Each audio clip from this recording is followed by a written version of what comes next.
Quando a gente fala em envelhecimento do rosto, muita gente imagina que tudo acontece de forma superficial, que são apenas rugas, linhas finas ou flacidez da pele. Mas na verdade, é que o envelhecimento facial é muito mais profundo do que isso. Ele acontece de dentro para fora e entender isso muda completamente a forma como a gente enxerga os tratamentos estéticos. Eu sou a doutora Fabiana Vanicki, médica dermatologista, e hoje eu vou te explicar 5 mudanças que seu rosto passa no envelhecimento e quais estratégias podemos tomar diante disso.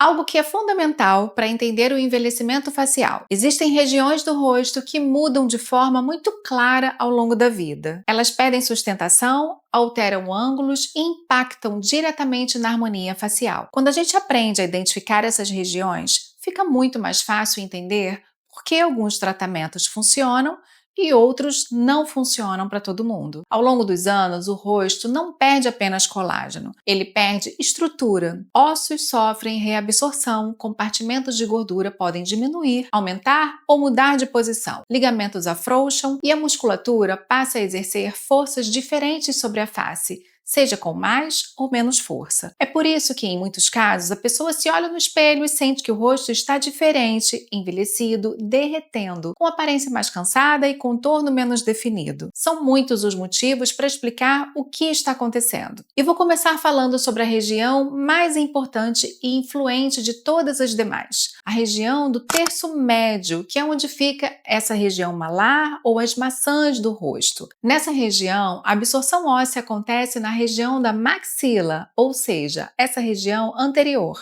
A área próxima aos olhos, que chamamos de fossa orbicular, também sofre absorção e se alarga, assim como a fossa nasal. Essas alterações provocam um achatamento dessa região malar, piora das olheiras e alargamento da fossa nasal, e, consequentemente, acontece uma queda da ponta nasal. Além disso, com o passar do tempo, acontece uma redistribuição da gordura profunda, que também contribui com a piora da olheira e faz com que aquele ponto de luz bonito e alto típico da juventude desça e apareça mais embaixo, piorando o bigode chinês e dando um ar de peso e derretimento no rosto. Visualmente, isso impacta muito. Muitas pessoas tentam tratar apenas o sulco, mas o problema não está somente ali. Ele começa em tudo isso que eu expliquei sobre o terço médio. Por isso, tratar apenas o sulco não muda a aparência de ninguém, apenas suaviza o sulco, se ele não for muito profundo. E também por isso, não adianta ir lá e tratar somente as olheiras, porque elas fazem parte de tudo que está mudando ao redor. Ou seja, é preciso saber, entender o que está acontecendo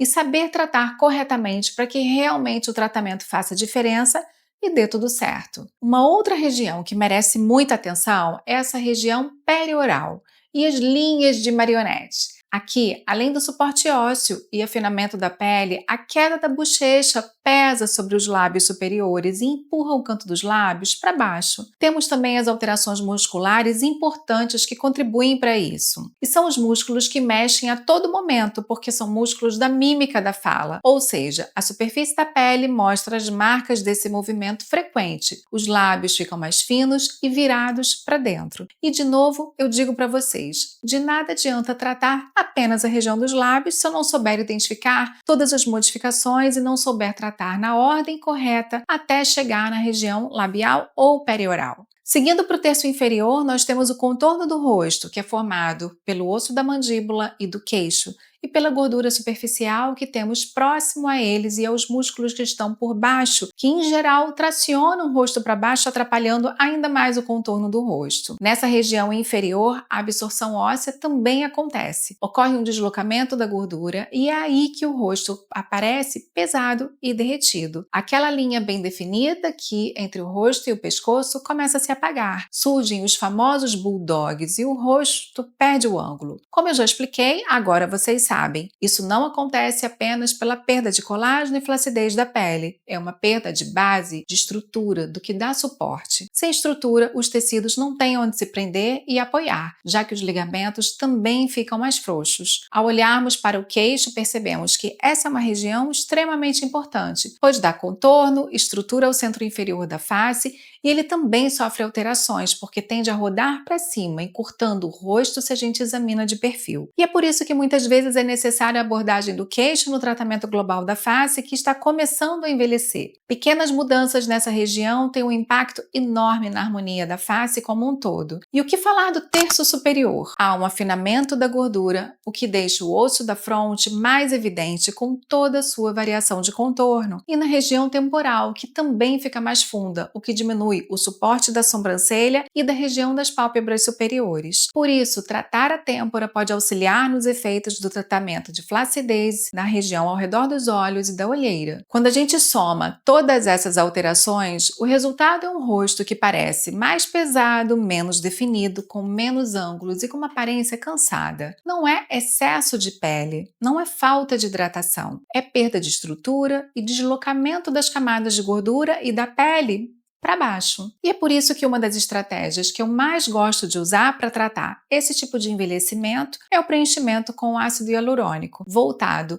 para sustentação estrutural e reposição de volume discreto em pontos estratégicos. E aqui é muito importante deixar claro que não estamos falando de qualquer ácido hialurônico. Existem diferentes tipos, com características completamente diferentes. Inclusive, eu já expliquei isso em detalhes em um outro vídeo aqui no canal e que vale muito a pena vocês assistirem para entender melhor. Nos casos de perda estrutural, o ácido hialurônico que utilizamos ele é mais resistente e firme, com maior capacidade de sustentação. Ele não dá volume e não infla o rosto. Ele tem a função de simular a estrutura óssea, devolver suporte e criar uma base para que os tecidos se reposicionem de forma mais natural. Quando esse tipo de preenchimento é bem indicado, respeitando a anatomia e as proporções do rosto, o resultado não é um rosto artificial. Pelo contrário, é um rosto mais descansado, mais definido e mais harmônico, como se tudo tivesse voltado